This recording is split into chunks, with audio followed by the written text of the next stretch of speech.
नमस्कार, मैं हूं संतोष कुमार भारद्वाज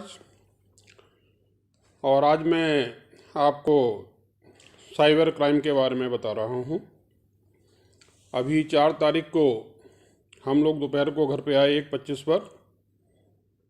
खाना बनाने की इच्छा नहीं थी तो सोचा कि चलो सागर रत्ना से खाना मंगा लें, और हमने फेसबुक पर जो नंबर उपलब्ध था उससे ऑर्डर करने की कोशिश की।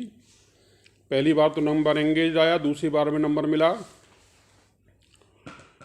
ऑर्डर दिया तो कहने लगा जी कि आप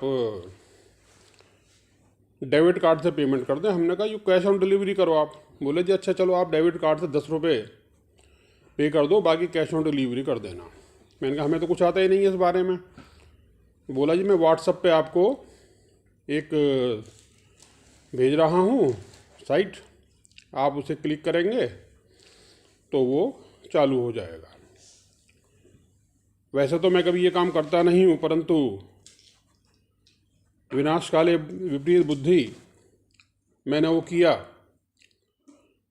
मोबाइल पे लिख के आया कि ये साइट जो है ये आप ना खोलिए, फिर भी उस लड़के ने इंसिस्ट किया और मति भ्रम से मैं वो कर बैठा।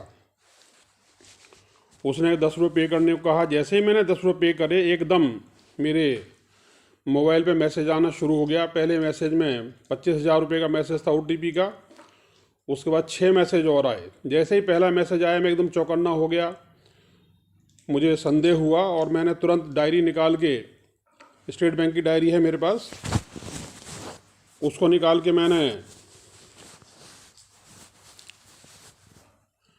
नंबर ढूंढा स्टेट बैंक का, नंबर नहीं मिला जल्दबाजी में, हड़बड़ी में। फिर मैंने डेबिट कार्ड निकाला, उस पर स्टेट बैंक का नंबर मिला, और जब तक मैं कॉल करता सेकंड्स के अंदर ही 1:25 से लेके 1:39 तक मेरे अकाउंट से डेबिट कार्ड से 25,000 रुपये निकल चुके थे। अब उस बंदे ने फिर फ़ोन किया मेरी वाइफ को, बार बार कहने लगा कि आप ये नंबर क्लिक करिए या आप ये नंबर क्लिक करिए, हम आपके 25,000 रुपये वापस कर देंगे। परंतु मेरी वाइफ ने बहुत फुर्ती दिखाई और हमारे पड़ोस में है नीरज गुप्ता, उनको आवाज़ दी। वो तुरंत भागे भागे आए और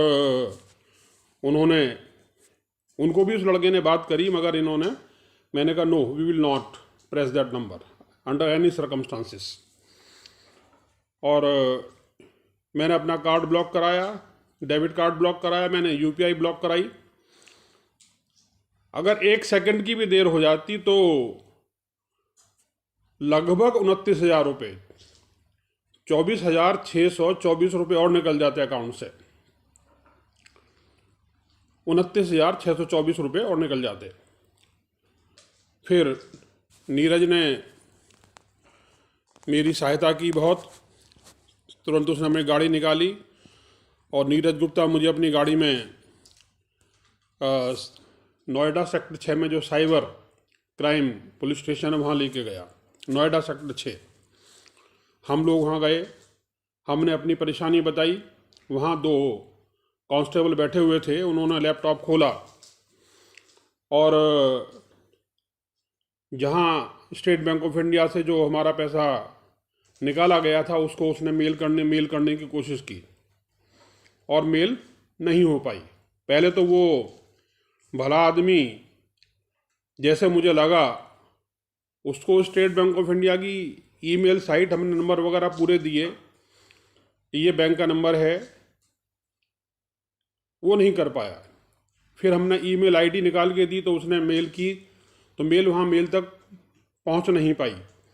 10 मिनट बाद मेल पहुँची बैंक में, तो बैंक जो था, बैंक जहाँ पेमेंट गया है निकल के, बैंक वो जगह नहीं बता पाया।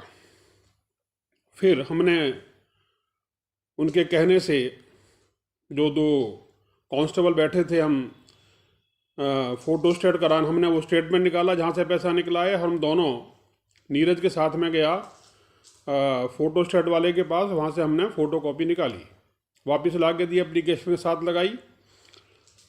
अचरज की बात यह है कि मैं पोस्ट ऑफिस जाता हूँ, पंजाब नेशनल बैंक जाता हूँ, स्टेट बैंक जाता हूँ, और मैं अब साइबर कैफ़े गया, मैंने ये देखा इन चारों जगह पर या तो इनका सर्वर डाउन रहता है या इनका जो सिग्नल है वो इतना वीक होता है कि एक मोबाइल तक नहीं चला पाता, लैपटॉप तो क्या चलाएगा। ये तो रोज़ की बात है। अब हमने 2 नंबर दिए थे पुलिस वालों को। अगर ये एक्सपर्ट होते इस काम में, उन्होंने ऑन द स्पॉट उस नंबर को ट्रेस करने के बाद में छापा मार के इन अपराधियों को पकड़ लिया होता। मैं दक्षिण भारतीय फिल्में देखता हूँ और मैं देखता हूँ वहाँ तो बड़ा स्मार्ट हीरो है, विद इन सेकेंड्स वो लोग उसको ट्रेस करते हैं, उसका पीछा करते हैं, उसको पकड़ लेते हैं। मगर यहाँ तो फिल्मों में कुछ और होता है। ये उत्तर प्रदेश है, भारत है, यहाँ तो हमें उम्मीद ही नहीं करनी चाहिए। 3G का सिग्नल देते हैं, 4G चार्ज करते हैं एयरटेल वाले। लगभग सभी अभी 5G की तैयारी कर रहे हैं और मैं दावे से कहता हूँ इनका 5G भी फ्लॉप होगा। ये एयरटेल और जियो ये मेरे घर तक आज तक अपना वाईफाई नहीं लगा पाए, फाइबर। अब हम घर पे लौट के आए, मन एकदम ख़राब हो गया, विचलित हो गया मन बहुत ज़्यादा। उन लोगों ने पुलिस में जब गए थे स्टेशन में, दोनों कांस्टेबल्स ने वो साइट को डिलीट किया मोबाइल से और ये कहा कि आप cybercrime.gov.in के ऊपर कंप्लेंट करें। मैं शाम को 4 घंटे लगा रहा, 9 बजे तक मैं कंप्लेंट नहीं कर पाया। कभी वो कैच करके कुछ आता है, नंबर आते हैं, कहता है 14 + 7 टोटल कितना है, मैं 21 लिखता हूँ, बार बार गलत हो जाता है कैचा करके जो आता है। बड़ी मुश्किल से थोड़ा आगे पहुँचा तो कहता है फ़ोटो अपलोड करो, फिर फ़ोटो के साइज़ के ऊपर प्रॉब्लम कर दी उसने, फिर कहता है कि अपनी आइडेंटिटी अपलोड करो। मतलब क्या है कि 4 घंटे मैंने बर्बाद करे मगर मैं कुछ नहीं कर पाया। ये नहीं है मैं काम नहीं कर सकता, मैं करता हूँ लैपटॉप पे काम, थोड़ा बहुत कर लेता हूँ लिखने पढ़ने का। अगले दिन सुबह उठा, मैं सुबह उठ के मैंने फिर 2-2.5 घंटे लगा, मैं फिर भी नहीं कर पाया। फिर मेरी वाइफ ने अपने किसी रिलेटिव को फ़ोन करा तो उन्होंने बताया कि आप ऐसे करिए, हमने वैसे किया, वैसे भी नहीं हुआ। फिर मैंने ये मैसेज व्हाट्सएप पे अपने जानने वालों को शेयर किया तो हमारे एक पड़ोसी हैं अशोक मणि, उन्होंने ये मैसेज पढ़ा, उन्होंने मुझे तुरंत कहा कि मैं आ रहा हूँ और वो परसों 4 बजे घर पे पहुँचे। उन्होंने मेरी बहुत मदद की। ये दोनों यंग हैं, नीरज गुप्ता भी और अशोक मणि भी। ये खाली पड़ोसी ही नहीं हैं, मैं तो एक बात कहता हूँ, a friend in need is a friend indeed. Ashok Mani ने बहुत मेहनत करके फेसबुक साइट को उसकी को खोला, उसको ट्रेस किया और everything was uploaded by him. उसके बाद हमें मैसेज मिल गया कि भाई कंप्लेंट रजिस्टर हो गई है। जब मैंने बैंक को कांटेक्ट किया, स्टेट बैंक ऑफ इंडिया को, कस्टमर केयर के ऊपर, तो उन्होंने बताया कि आप रिपोर्ट फिशिंग वगैरह ये साइट्स हैं, इन पर कंप्लेंट करिए। मैंने सब जगह कंप्लेंट की, मैंने हर डॉक्यूमेंट को दिया। फिर मेरी वाइफ ने वो सागर रत्ना की जो फेसबुक पर साइट थी वो जैसे ही खुली इन्होंने मुझे दिखाई, मैंने कॉपी करके वो व्हाट्सएप पे डाल दी। अब तक सैकड़ों लोग उसे देख चुके हैं और कुछ लोगों ने ये बताया कि ये तो फेक साइट है। फिर हम बैंक गए, बैंक से बुलाया आया कि भाई आप जो है एक फॉर्म साइन करिए। हम वहाँ गए, फॉर्म साइन किया तो मैनेजर बहुत हेल्पफुल है, manager she is really appreciable, उनकी वर्किंग बहुत अच्छी है। उनकी जो सहायक मैनेजर है उनकी वर्किंग बहुत अच्छी है। I really like them for their working. उन्होंने फॉर्म भरवाया, एप्लीकेशन मांगी, मैंने एप्लीकेशन दी और मैंने ढूंढ के जो मेल के अंदर आया था डॉक्यूमेंट cybercrime.gov.in से, वो मैंने उनको पोस्ट किया। उन्होंने मेरे से कहा कि वो आज अपनी क्राइम ब्रांच को, स्टेट बैंक की जो क्राइम ब्रांच है उसको ये चीज़ें फॉरवर्ड कर देंगी। बहरहाल फ्रॉड तो हो गया। मैंने डेबिट कार्ड बंद कराया, यूपीआई बंद कराई और अभी मैं आज सुबह मैसेज देख रहा था व्हाट्सएप पे, उसमें एक मैसेज आया है कि अमेजन ने किसी को पेपर भेजे कि भाई 1 लाख का वाउचर है, फिर बोला कि आप स्क्रैच कार्ड करिए, उसमें 10 लाख का इनाम दे रखा है। उसमें जो नंबर दिया हुआ है वो नंबर हेल्पलाइन नंबर नहीं है, मोबाइल नंबर था वो। फिर मुझे पिछले 1 महीने से एक ही नंबर है, +9155 करके नंबर है, वो नंबर से कॉल आ रहे हैं। और फिर इतने में दूसरा मैसेज आ गया। उस मैसेज में ये बता रहे हैं सज्जन कि उनके अकाउंट्स में उनको 6 मिस्ड कॉल आए और 6ठे मिस्ड कॉल के आने के बाद उनका अकाउंट खाली हो गया।